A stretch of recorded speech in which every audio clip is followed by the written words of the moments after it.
Boa noite a todos. Olá, amigos. Muito bom estar aqui com vocês.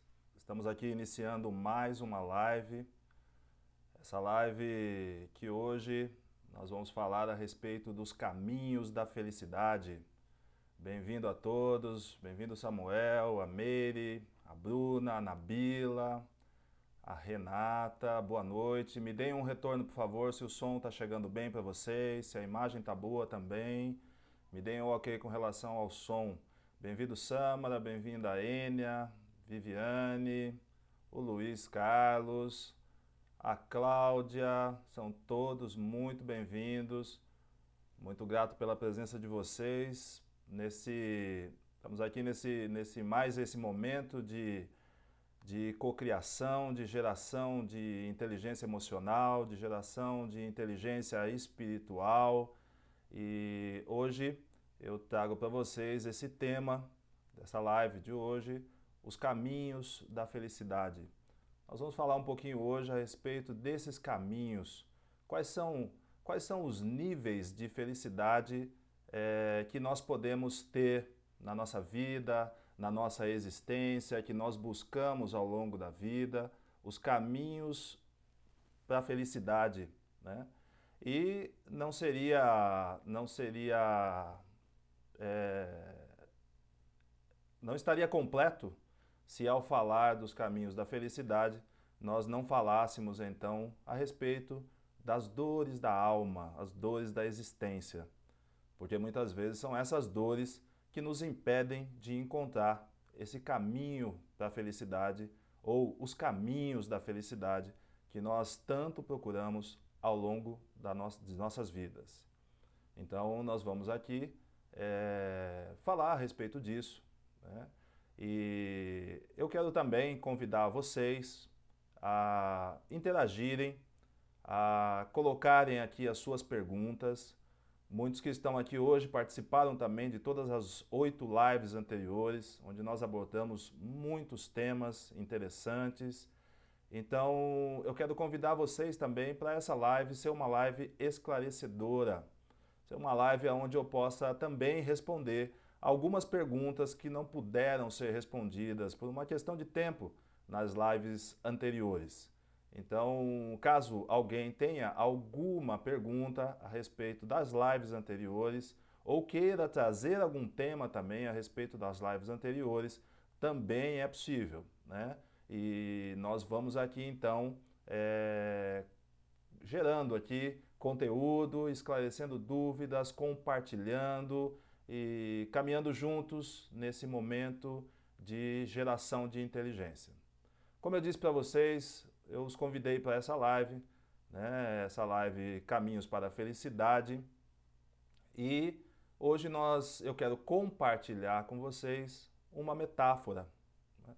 Assim como eu fiz na live a respeito da espiritualidade, onde eu compartilhei com vocês a metáfora procurando Buda, procurando a espiritualidade.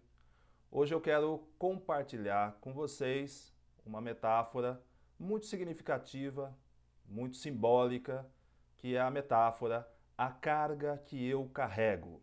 Uma metáfora muito interessante. E aí eu já também convido vocês a se lembrarem de que a metáfora ela é um conteúdo muito poderoso. Ela é a forma mais poderosa de nós entrarmos em contato com os conteúdos do inconsciente, né?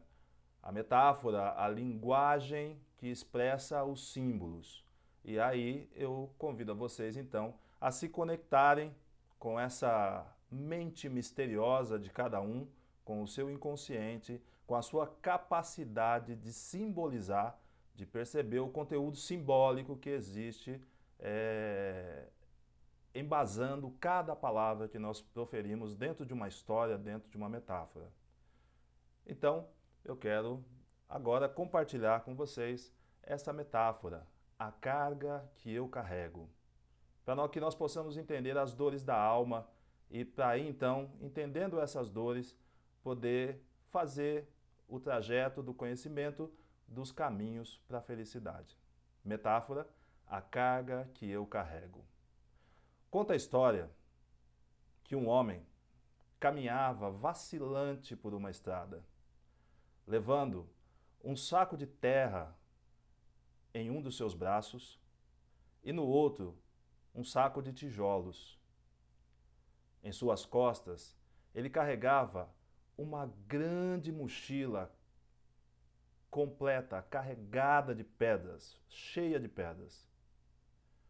Amarrado em seus ombros e preso em seu peito, ele carregava um grande bloco de concreto. E em sua cabeça, ele equilibrava uma enorme abóbora. Pelo caminho, ele encontrava muitas pessoas. Ele encontrou um transeunte, alguém que passava e encontrou com ele no caminho, e que ficou assim espantado com aquela visão de um homem carregando num braço um saco de terra, no outro um saco de tijolos, no seu peito um bloco de concreto e às suas costas um grande saco de pedras. E esse homem, então, esse transeunte, interrogou aquele caminhante, dizendo: cansado viajante, por que carregas esses sacos de terra e de tijolos em seus braços? E ele então disse a esse homem: é estranho, mas eu nunca havia notado que eu carregava esse saco de pedras e esse saco de tijolos em meus braços. Ele então se desfez daquele saco de terra e do saco de tijolos que haviam em seus braços e sentiu-se muito melhor. Em seguida, ele encontrou outra pessoa que passou por ele e perguntou: cansado viajante, por que carregas esse bloco de concreto em seu peito? E ele então disse: eu não havia percebido que estava amarrado a mim esse bloco de concreto, disse ele. E ao se desfazer daquele bloco de concreto, ele se sentiu muito mais leve e seguiu a sua jornada. Mais adiante, um velho sábio lhe perguntou: cansado viajante, por que carregas essa enorme mochila de pedras em suas costas? E ele, mais uma vez, disse que não havia se dado conta daquele fardo. Caminhou um pouco mais e, ao se deparar com uma mulher, ela lhe perguntou mais uma vez: cansado viajante, por que carregas e equilibra essa enorme abóbora sobre sua cabeça? Ele, espantado, disse: meu Deus, eu jamais havia notado essa abóbora sobre a minha cabeça. Ao se desfazer, uma a uma, de cada carga que ele carregava, ele percebeu-se livre de todos os pesos que trazia consigo em sua caminhada e pôde seguir o seu caminho com mais leveza. Essa é a nossa metáfora de hoje, a carga que eu carrego. E eu pergunto para vocês, como uma pergunta de reflexão para cada um que está participando dessa live de hoje: qual a carga que você carrega? Porque todos nós, ao longo de nossas vidas, acumulamos e carregamos muitas cargas. Cargas que nos tornam pesados, cargas que nos tornam, assim, um pouco mais ocupados e um pouco mais lentos ao longo da trajetória. E aí, nessa metáfora, nós temos algumas reflexões que ela propõe. Metáfora, uma linguagem figurada, uma linguagem metafórica, uma linguagem simbológica. Ela nos propõe algumas reflexões. A primeira é: o que fazia esse homem carregar tantos fardos ao longo da sua trajetória? o que realmente nos faz carregar tantos fardos ao longo da nossa trajetória. Porque a cada pessoa que sinalizava para ele que ele carregava um determinado fardo, ele então tomava consciência e se liberava daquele fardo.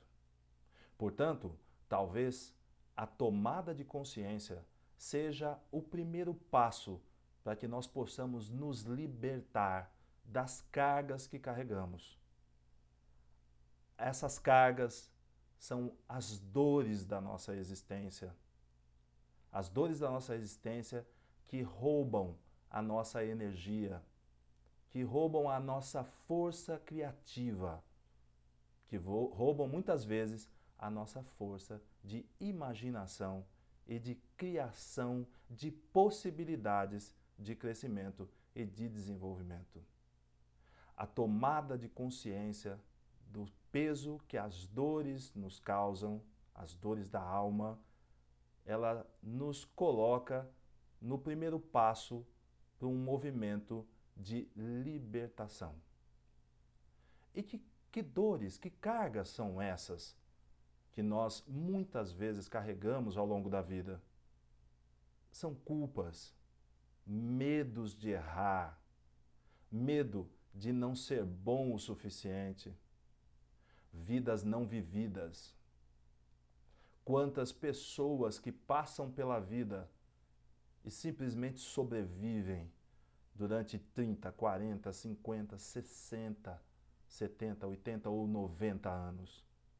E quando ela olha para trás, ao invés dela perceber uma vida com significado, ela percebe uma vida não vivida. E muitas vezes, quando nós olhamos para nós percebemos também uma vida não vivida.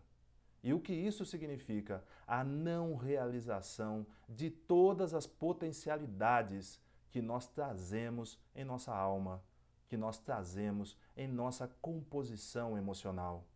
Vocês se lembram que ao abordar os conteúdos da nossa composição e da nossa estrutura emocional em outras lives, eu disse que no inconsciente existe a nossa sombra, mas também no inconsciente existe uma luz, que são todas as possibilidades, todas as potencialidades que existem dentro de uma pessoa por se realizar. E todas as vezes que uma potencialidade não se realiza ao longo de anos de vida, são vidas não vividas, são talentos não realizados. Então, isso causa dores para a pessoa, vidas não vividas, a sensação de que não viveu na sua plenitude. Algumas dores da alma são causadas pela vitimização também. Outras por cobranças excessivas, a necessidade de provar que é bom, a cobrança que fazemos sobre nós mesmos.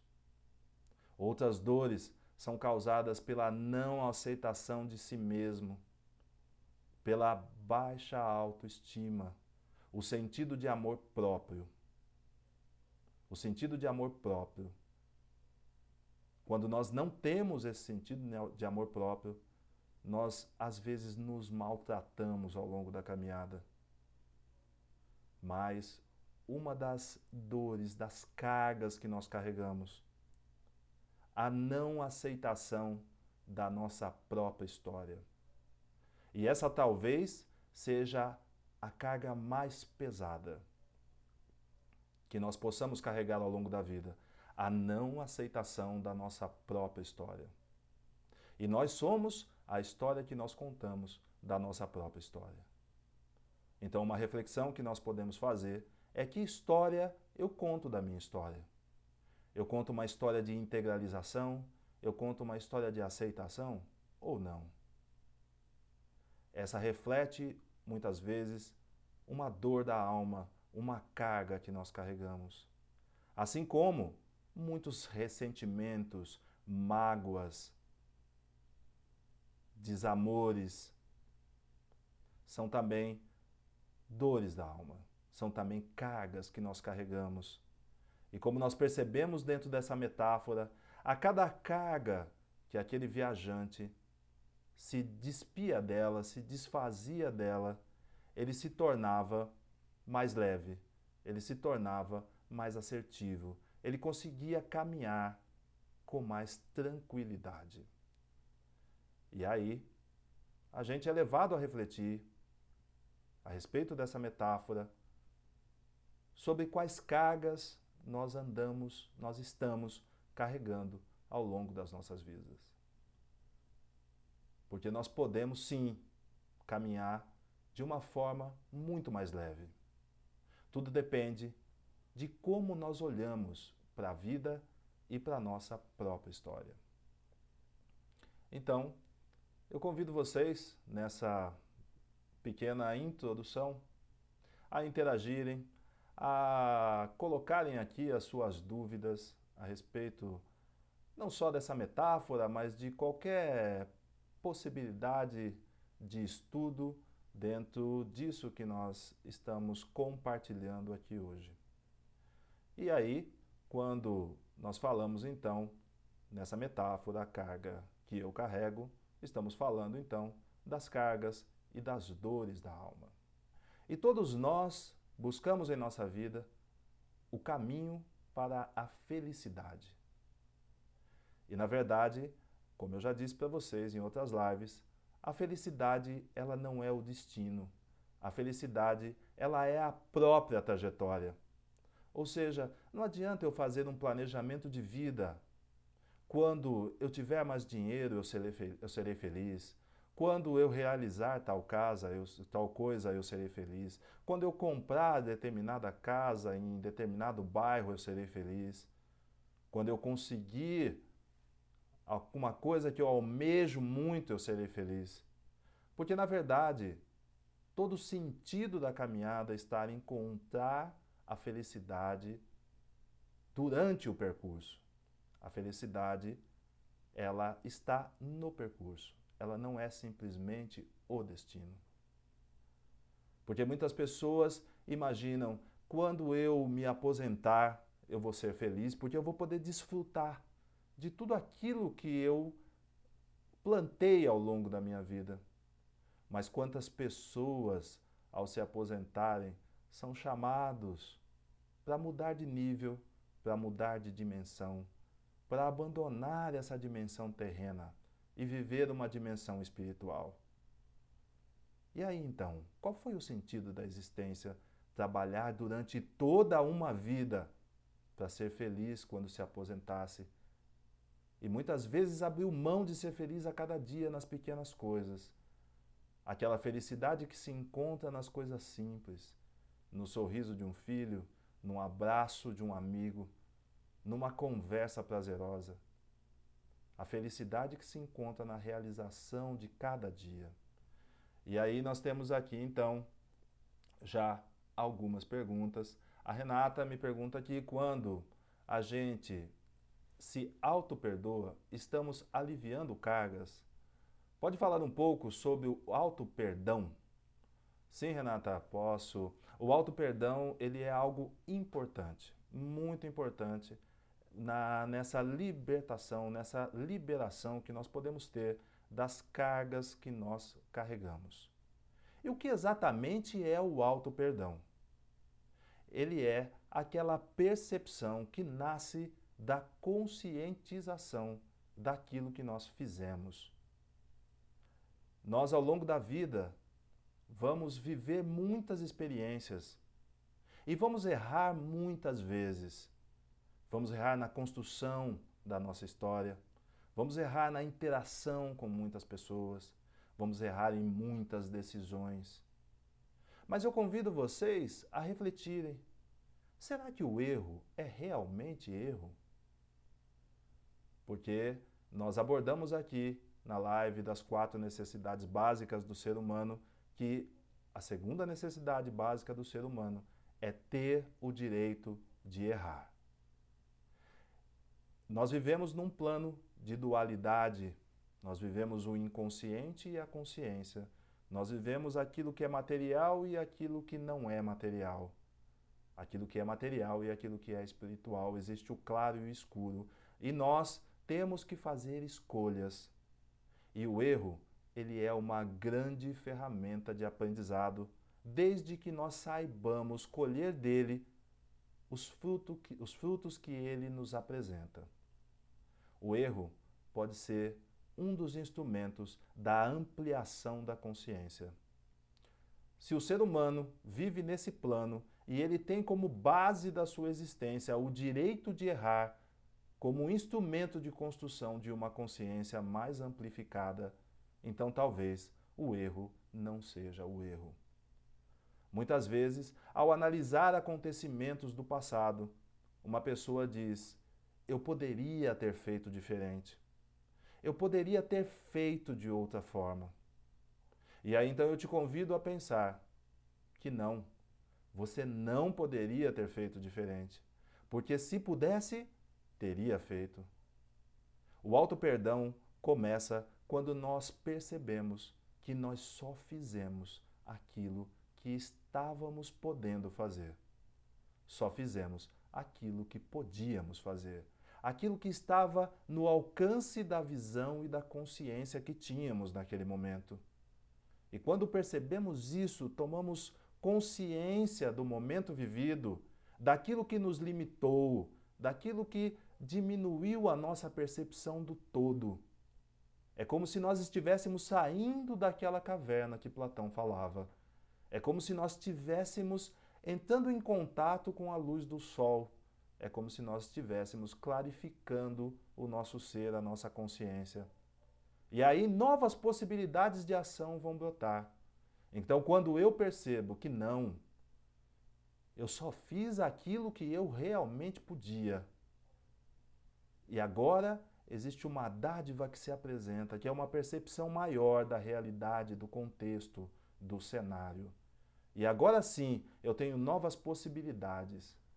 Na verdade, o auto-perdão, ele nasce quando eu começo a tirar a minha percepção, o meu estado emocional do passado. Porque o passado já aconteceu e ele só serve para que eu possa fazer uma leitura, para que eu possa verificar o meu estado anterior. Porque, na verdade, tudo o que eu preciso, tudo o que eu desejo, acontece agora, no presente. O auto-perdão, ele se inicia quando nós começamos a nos colocar cada vez mais presentes no presente. Estar presente no presente é um ato de conscientização. Estar presente no presente é um ato que nos faz perceber a amplitude do passado, mas também as potencialidades do futuro. Porque é no presente que tudo acontece. A grande sabedoria de se lidar com essas cargas, com essa percepção das dores da nossa própria história, é trazer essas dores para conversar com a gente hoje e não ficarmos presos no passado, reféns de coisas que já aconteceram e que nós não teremos poder para modificá-las. E se elas aconteceram, é porque tinham que acontecer. Uma das leis da Índia: só acontece o que tem que acontecer. É muito interessante isso, porque a gente, quando percebe isso, a gente percebe também que não é a gente que está no comando. Existe algo na vida que se realiza através de nós. Existe um sistema, um inconsciente coletivo, algo que conecta toda a humanidade. Existe também o Self, aquele Deus que habita, ou esse Deus que habita dentro de cada um de nós. E na verdade, nós muitas vezes nos colocamos querendo algo da vida. E aí nos tornamos insatisfeitos, incontentes com as nossas ações do passado. A grande pergunta que nos tira do passado e nos coloca nessa condição do que a Renata está chamando de auto-perdão, é a gente começar a olhar para a vida e perceber e se perguntar: o que a vida espera de mim. Porque a vida, ela também se realiza através de mim, e não somente eu dentro da vida.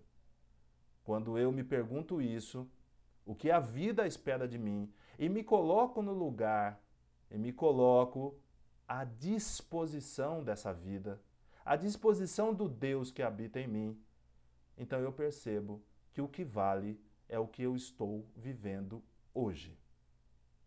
E o passado vai ser um grande subsídio para que eu possa investir no autoconhecimento, investir na ressignificação e libertar e liberar todas as potencialidades que existem dentro de mim. Então, o auto-perdão, ele nasce quando nós estamos presentes no presente. E aí tem o Josué, grande amigo, aqui colocando uma pergunta: se as dores da alma têm o poder de nos impulsionar. Essa é uma percepção bastante ampla, essa que o Josué está colocando, porque realmente as dores da alma têm um grande poder de nos impulsionar. É interessante nós percebermos isso, porque na live anterior, onde eu falei de espiritualidade, e eu falei a respeito da função, digamos assim, do sofrimento, que o sofrimento ele é inerente à condição humana. Na verdade, o sofrimento ele é o patrocinador de muitos movimentos de aprimoramento e de despertar da consciência.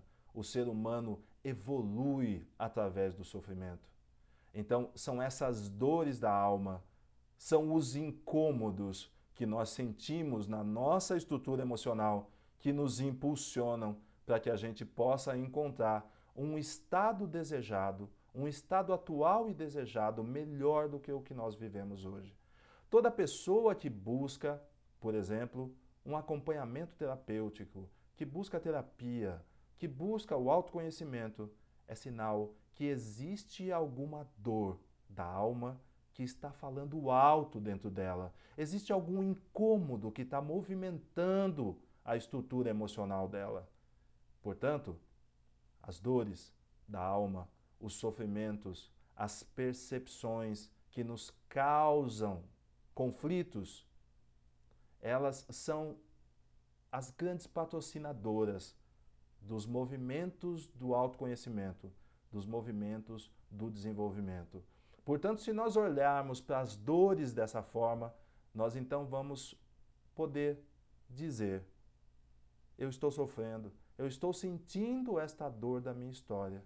E tudo bem, essa dor tem um propósito. Essa dor está me chamando para alguma coisa, para alguma realização. E talvez tudo que a vida peça é que eu olhe de mim, é que eu olhe para o lugar certo. Vamos lá? A Maria Augusta está me perguntando aqui: a consciência das cargas pode ser percebida por nós em busca de mais felicidade? Sim, a consciência das cargas é a nossa busca dentro desse processo do despertar da consciência e da percepção de um mundo novo. Existe até um livro com esse título, O Mundo Novo, o Despertar de uma Nova Consciência, de Eckhart Tolle, que eu desde já recomendo essa leitura. É um livro maravilhoso. O despertar da consciência possibilita que nós percebamos que carga nós carregamos. Quando uma pessoa se toma consciência de que ela carrega uma grande mágoa de seus pais, por exemplo, ela pode então começar a olhar para o lugar certo. Porque às vezes a pessoa que carrega uma carga, ela não consegue lidar com aquela própria carga, e aí ela projeta aquele conteúdo em outra pessoa e atribui culpa àquela outra pessoa. Mas na verdade, aquilo é simplesmente uma projeção, porque ela mesma não consegue lidar com a própria carga, com a própria culpa, com a própria mágoa. Quando nós iniciamos esse movimento de tomada de consciência daquela carga que nós carregamos, por exemplo, uma grande mágoa de nossos pais, E isso é assim imensamente mais comum do que podemos imaginar. Pelo simples fato que os pais são as pessoas que nos recebem quando chegamos ao mundo e são os maiores causadores de trauma de uma pessoa. Porque é com eles que nós teremos os primeiros contatos que nos possibilitarão a identificação, que é a dinâmica pela qual nós nos formamos humanos, pessoas. É a identificação. A gente se identifica com pai e mãe para poder ser no mundo. E pai e mãe, eles não são somente pai e mãe, eles são grandes representantes da vida. Então, quando eu carrego uma mágoa de pai e mãe, eu estou essencialmente carregando uma mágoa da vida. Uma amargura que acompanha a pessoa ao longo de toda a sua existência. E essa amargura, essa mágoa, ela tem um peso. E a pessoa gasta uma energia emocional, ela gasta uma energia psíquica para administrar o peso daquela mágoa. E quando ela se liberta daquela mágoa, aquela força, aquela energia psíquica que ela gastava para administrar aquele conteúdo é liberada para ela na forma de processos criativos, na forma de liberação, de conhecimento, de expansão, de manifestação das potencialidades. Nós podemos até nos lembrar da parábola dos talentos que nós encontramos na Bíblia, nas Escrituras, que é a grande pergunta da existência, é a grande pergunta do final da nossa vida. O que fizeste com os talentos que lhe dei? O que nós estamos fazendo com os talentos que nós recebemos quando chegamos aqui? E para que nós possamos despertar essas potencialidades, esses talentos, nós teremos que nos despir dessas dores que carregamos, dessas grandes cargas que carregamos ao longo da existência, para que nós possamos, a cada passo, encontrar o caminho para a felicidade. E, ao nos despirmos dessas dores, a cada momento, a cada passo, nós também damos mais um passo dentro desses caminhos para a felicidade. Vamos ver aqui se temos mais alguma pergunta. A Renata, vamos lá, ficou até emocionada. Legal, Renata, muito bom, que bom que você gostou dessa resposta. A Sandra dizendo aqui, perguntando aqui, né? Muitas vezes carregamos fardos de outros e quando percebemos, alguns anos se passaram. Como trazer as dores para o presente e se libertar dessas nossas cargas e dos outros? Que pergunta ampla. Muito legal, Sandra, a sua participação aqui.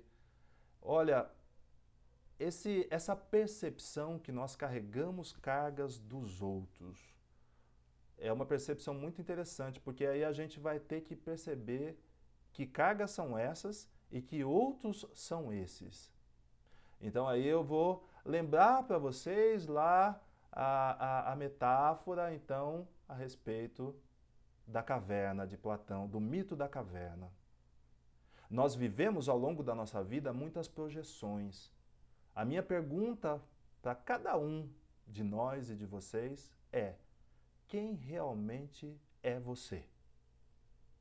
Porque nós percebemos ao longo da vida que nós somos muitas projeções. Nós somos projeções de pai e projeções de mãe.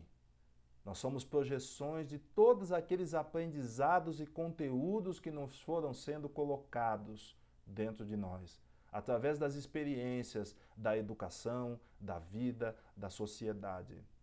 A sociedade também nos molda, assim como a convivência familiar nos molda. Nós nos sentimos compelidos, obrigados às vezes, a darmos uma resposta positiva àquilo que nos é colocado como parâmetro. Nós somos obrigados a aderir a um sistema, a aderir a um código de valores de pai, de mãe, de sociedade. E a sociedade sempre molda seres a partir de um modelo. E aí, ao observar esse cenário, a pergunta é: quem sou eu essencialmente?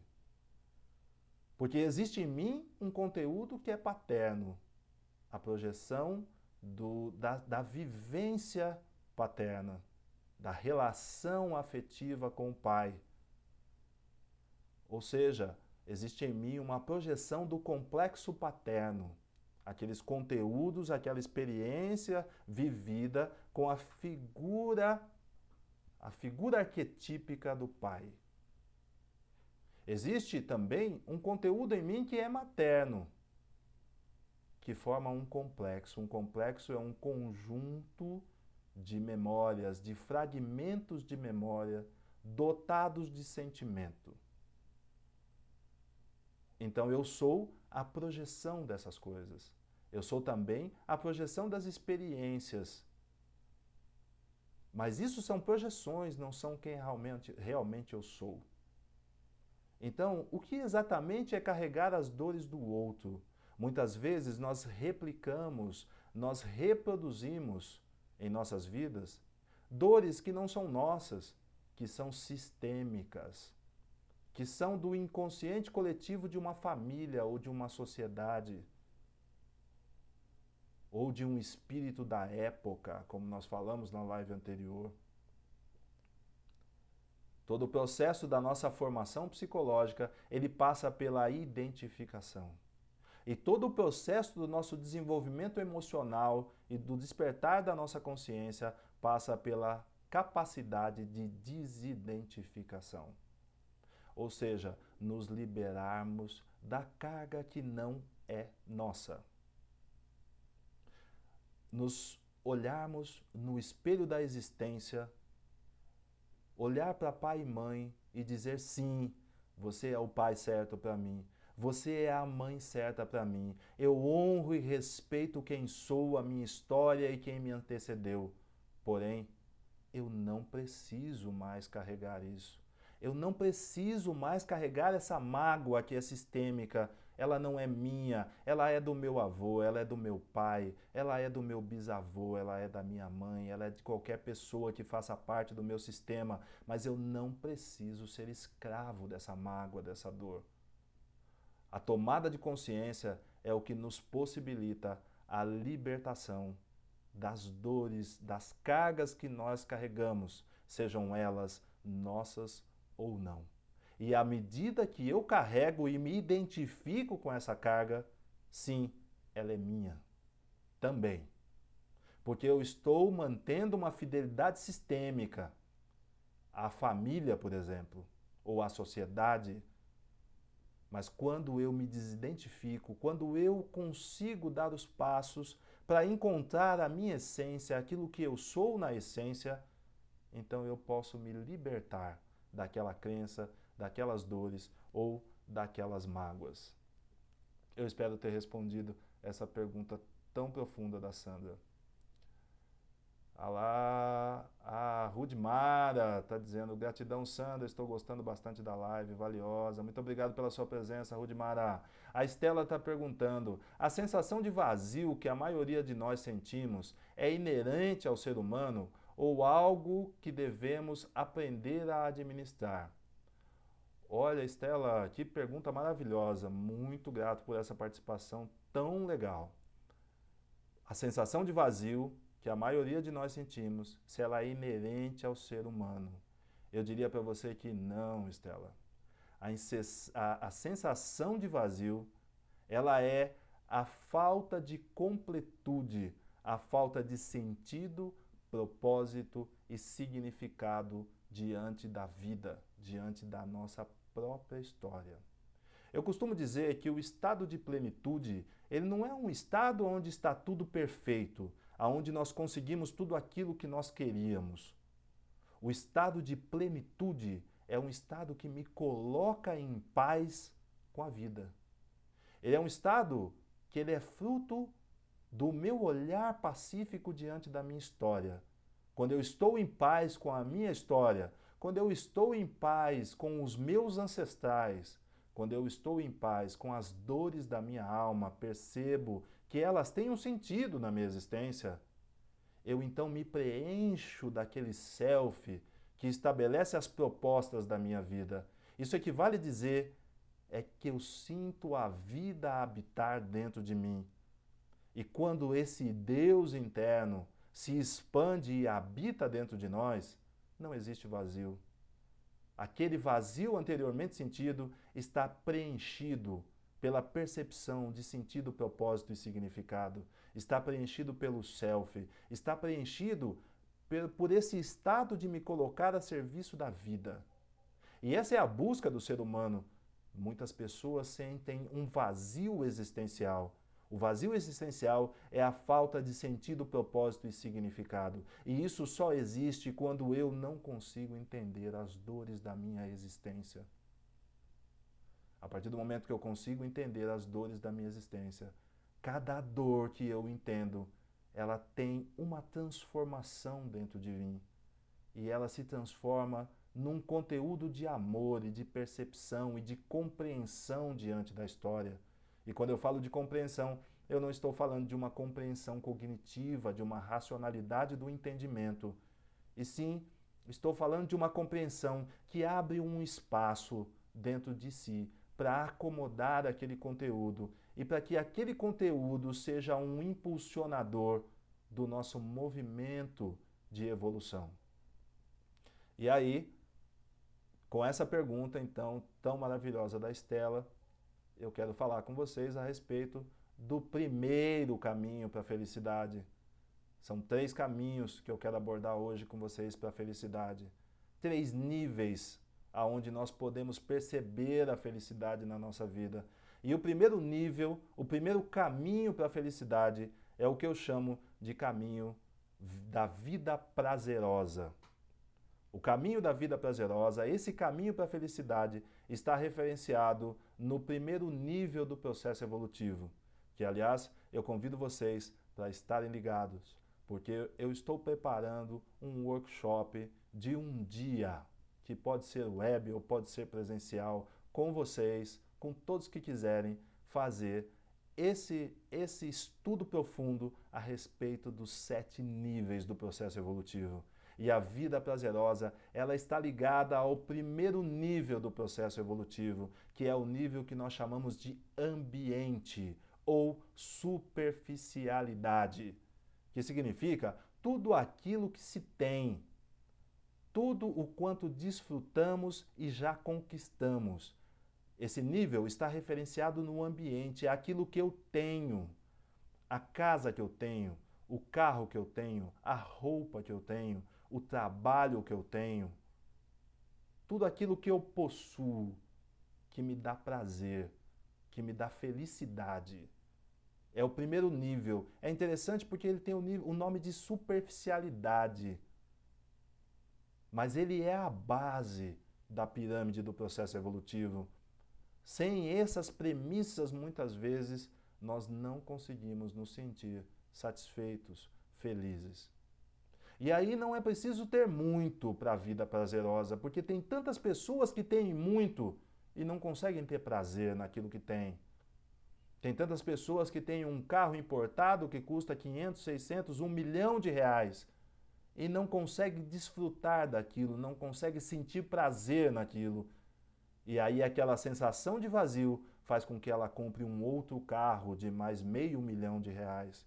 E quando chega esse outro carro, a sensação de vazio não é preenchida e ela compra outro e outro. E quando ela olha na garagem dela tem 10, 15, 20 carros importados. E mesmo assim, a sensação de vazio continua. Portanto, quando eu falo de vida prazerosa, eu não estou falando de ter em volume. Eu estou falando da percepção de satisfação diante daquilo que eu tenho. E não daquilo que eu quero. Porque tem pessoas que vivem buscando o prazer daquilo que não tem e perdendo a oportunidade de encontrar prazer naquilo que já está presente no mundo dela. Vida prazerosa. Nessa vida prazerosa, nesse primeiro nível do processo evolutivo, desse caminho da felicidade, está também a presença de uma coisa que mexe muito com a sociedade e com cada pessoa, está a presença do dinheiro. E o que é que o dinheiro simboliza? O que é o dinheiro para cada um de nós? Ele pode ser sim um instrumento da vida prazerosa, um instrumento que realize todos os nossos sonhos. Mas eu costumo dizer para as pessoas que dinheiro não é dinheiro. Porque tem tantas pessoas que não têm dinheiro em abundância, que moram em lugares muito simples, que não têm um carro para locomoção, ou que se tem é um carro muito antigo, às vezes em precária condição de manutenção. Mas essa pessoa consegue ter prazer naquilo que ela tem. Ela consegue encontrar a realização. Ela olha para o passado e fala: poxa vida, quanto eu caminhei, o quanto eu conquistei, mesmo estando com um carro de 10, 15, 20 anos. E quantas pessoas têm o carro do ano, têm a mansão que sonhava e não sentem prazer e não conseguem desfrutar daquilo. Então esse é o primeiro caminho para a felicidade, a vida prazerosa. É a minha capacidade de olhar para as coisas que me rodeiam. É a minha capacidade de olhar para as coisas que eu conquistei e sentir prazer, independente do volume que eu as tenho. A minha capacidade de reconhecer a manifestação da vida através do ambiente, através da superficialidade, através daquilo que me cerca, através daquilo que eu tenho. E essa vida prazerosa, ela também me chama para o desapego. Porque se eu me identifico com a vida prazerosa, eu fico no primeiro caminho para a felicidade. Ela é felicidade, mas ela é só um nível. Ela é só um passo, ela é só uma dimensão da felicidade, porque a felicidade tem muitas outras dimensões. E quando eu sou chamado pelo meu autoconhecimento para o desapego, então eu entro em contato com o segundo caminho para a felicidade, que é a vida engajada. A vida engajada é a aderência que nós temos a um propósito, a uma causa. E quando eu falo isso, eu não estou falando de uma grande causa social. Eu estou falando da primeira e essencial causa humana, o nosso próprio autoconhecimento, o nosso próprio despertar dos talentos que existe em nossa alma, que existe em nosso espírito, que existe em nosso inconsciente. O despertar para a luz da consciência. Esse, para mim, é o principal propósito, é a principal causa da existência. E não grandes movimentos sociais. Entender a sua história é buscar, é encontrar uma vida com propósito, é encontrar uma causa humana também, que dê sentido à existência, que você consiga perceber um sentido em sua própria vida. E aí eu deixo uma pergunta: qual o propósito da sua existência? Você já descobriu para que é que você existe? Porque uma vida com propósito, ela é uma vida que gera engajamento. Porque muitas vezes a pessoa diz para si mesma: eu quero muito fazer uma coisa, mas eu não consigo dar continuidade. Talvez falte aderência, talvez falte engajamento. Isso equivale a dizer que talvez falte um propósito na sua vida. E o propósito maior, ele é dado pelo autoconhecimento. Ele é dado quando eu olho para dentro de mim. E olhar para dentro de si significa olhar para a sua própria história e conseguir ressignificar, conseguir encontrar os conteúdos que falam do despertar da consciência. E a partir do momento que a minha consciência começa a despertar nessa vida engajada, eu começo a construir as bases do terceiro caminho para a felicidade, que é a vida com significado. A vida com significado é aquela que a cada passo que eu dou, a cada ato de despertar da consciência, eu construo o meu legado. A vida com significado ela é a vida espiritualizada. Ela é a vida, o caminho para a felicidade que traz um pensamento sistêmico. Aquele pensamento que me conecta com todos os outros seres da criação. Ele é a realização do self. Ele é uma vida com propósito. O caminho para a felicidade, o terceiro caminho para a felicidade, a vida com significado, em essência, é nós olharmos para a nossa existência quando chegarmos lá na velhice e podemos perceber que nós deixaremos um legado, nós deixaremos uma história que tocará a vida de outras pessoas. E até mais importante que isso, durante a construção dessa história, durante a construção desse legado, que eu possa tocar a vida de muitas outras pessoas. Pensamento sistêmico, eu não evoluo sozinho.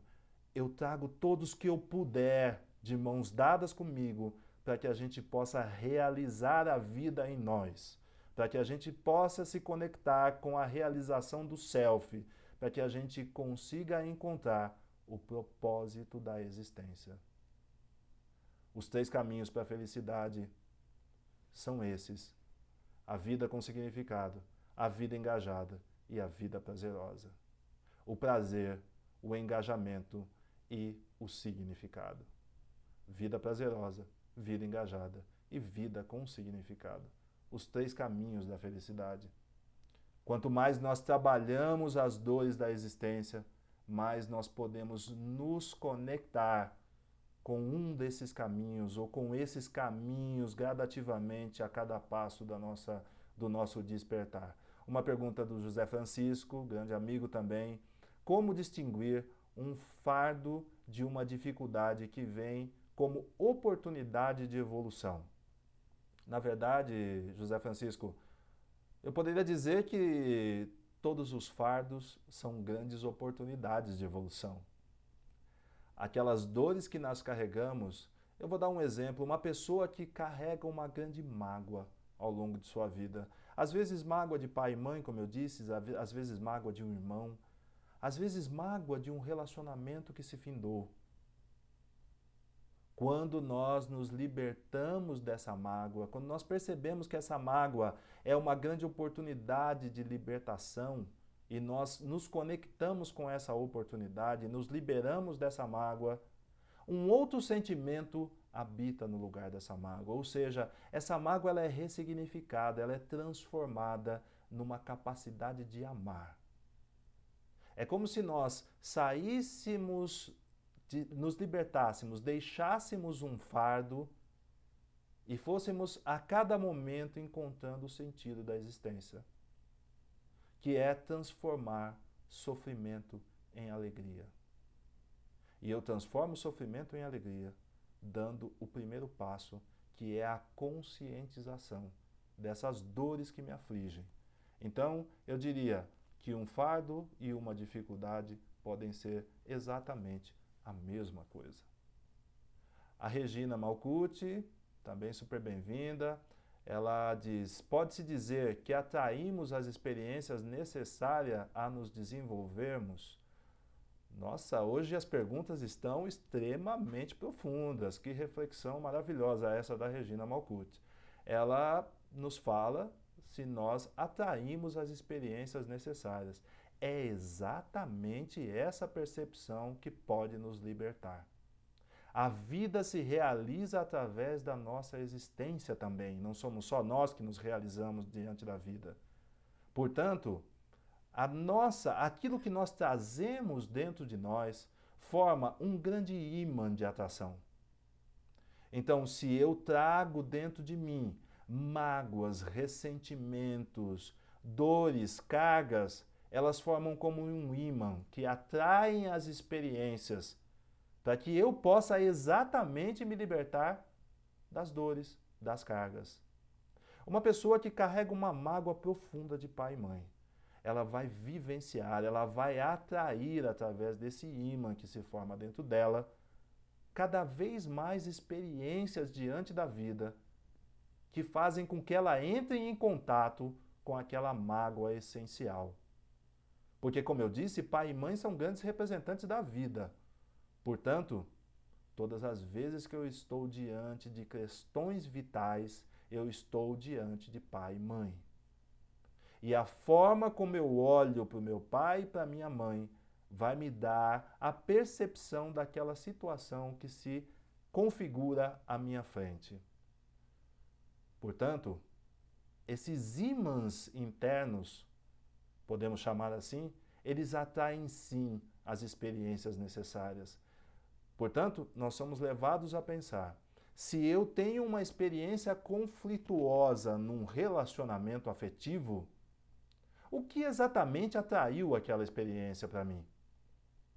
Talvez tenha sido os meus próprios conteúdos internos. Portanto, aquilo que acontece fora nada mais é do que um espelhamento do que acontece dentro. Aquilo que me incomoda em outra pessoa nada mais é do que aquilo que me incomoda em mim mesmo. E isso vale para todas as circunstâncias. Num relacionamento afetivo, por exemplo, num namoro, num noivado ou num casamento, muitas coisas, às vezes, na outra pessoa, no parceiro, nos incomoda.